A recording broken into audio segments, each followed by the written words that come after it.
जब स्वामी जी देवघर से वापस मठ में लौटे तो उनमें एक अद्भुत परिवर्तन दिखलाई दिया।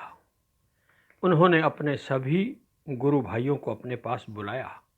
उन्हें कहा, जैसे बुद्ध देव के शिष्यों ने अपने गुरु के आदेश पर उनके उपदेशों का प्रचार देश विदेश में जाकर किया था, तुम भी अपने गुरु रामकृष्ण परमहंस के संदेश का प्रचार करने के लिए तैयार हो जाओ।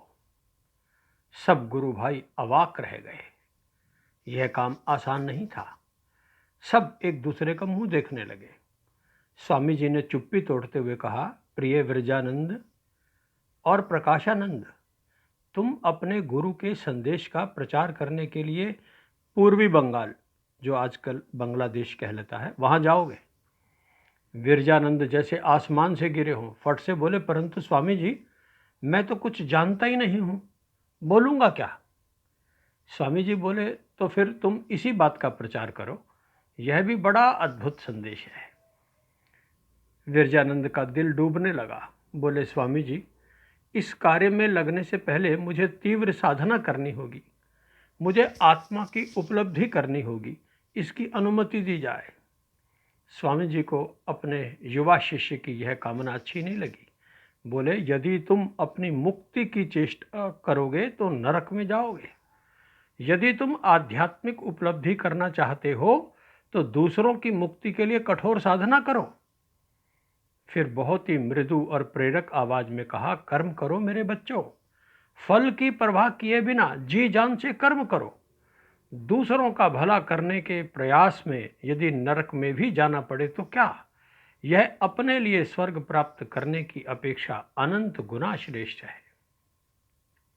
स्वयं स्वामी विवेकानंद ने अपने उदाहरण से सेवा धर्म का पालन किया। वे भारत में रहते हुए लोगों की दिन रात सेवा करते रहे, उन्हें संबोधित करते रहे। पश्चिमी देशों की यात्रा के बाद उनका शरीर पूरी तरह टूट गया था। उनका स्वास्थ्य लगातार गिर रहा था। चिकित्सकों ने उन्हें भरपूर आराम की सलाह दी।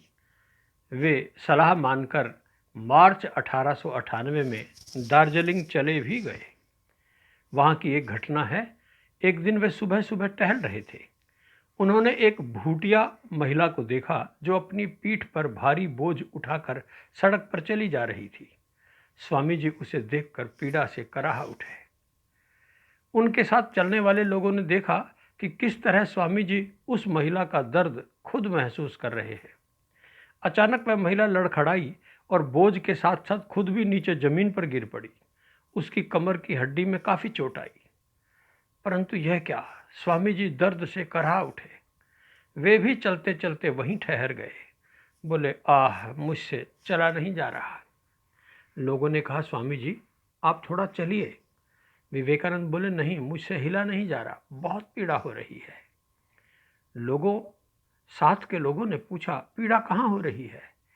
आश्चर्य, स्वामी जी को ठीक वहीं पीड़ा हो रही थी जिस स्थान पर वह लड़खड़ाई हुई महिला को पीड़ा हो रही थी। बोले, तुमने नहीं देखा उस महिला को यहाँ पर कितने जोर की चोट लगी है? यह घटना अविश्वसनीय सी लगती है, परंतु विशेष रूप से संवेदनशील आत्माओं को इस तरह की अनुभूति हो जाती है। ठीक ऐसी ही घटनाएं उनके गुरु रामकृष्ण के साथ भी घटित हो चुकी थी।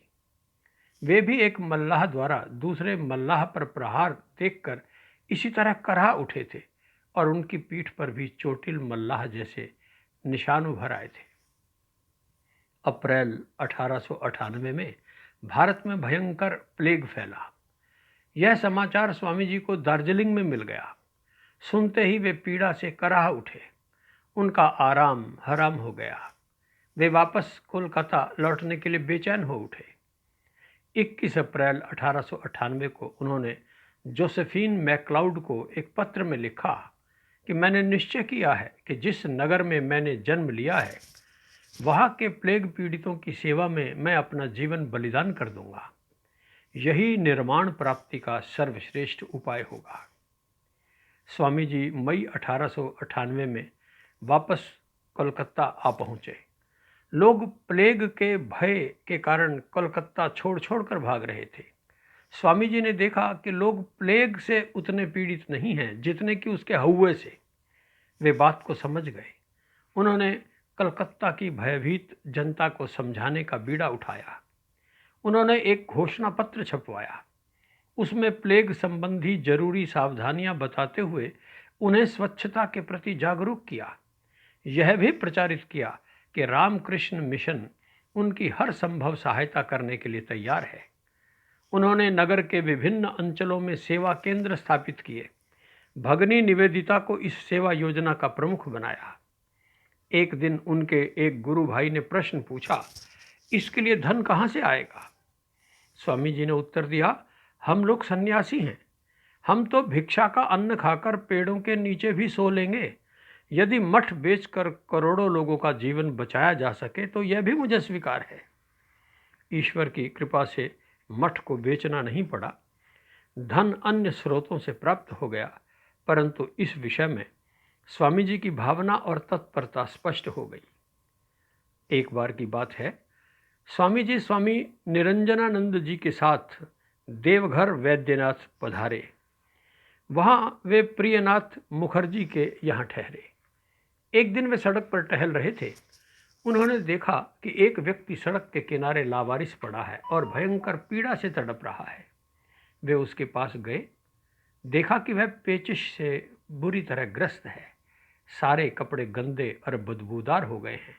उसे चिकित्सा की जरूरत है। विवेकानंद सोचने लगे कि सबसे पहले उसे सड़क से हटाकर किसी सुरक्षित जगह ले जाना जरूरी है, परंतु प्रश्न है कि कहाँ ले जाएं? वे तो स्वयं प्रियनाथ के घर मेहमान हैं। ऐसे गंदे मरीज को वहां ले जाने से वे नाराज भी हो सकते थे। अतः दुविधा में पड़ गए, परंतु दूसरे ही क्षण दुविधा दूर हो गई। उन्हें लगा कि इस व्यक्ति को इस हालत में किसी भी कीमत पर सड़क पर नहीं छोड़ा जा सकता। इसकी सेवा करनी ही होगी, चाहे कुछ भी हो। अतः उन्होंने स्वामी निरंजनानंद की सहायता से पीड़ित व्यक्ति को उठाया और प्रियनाथ के घर ले आए।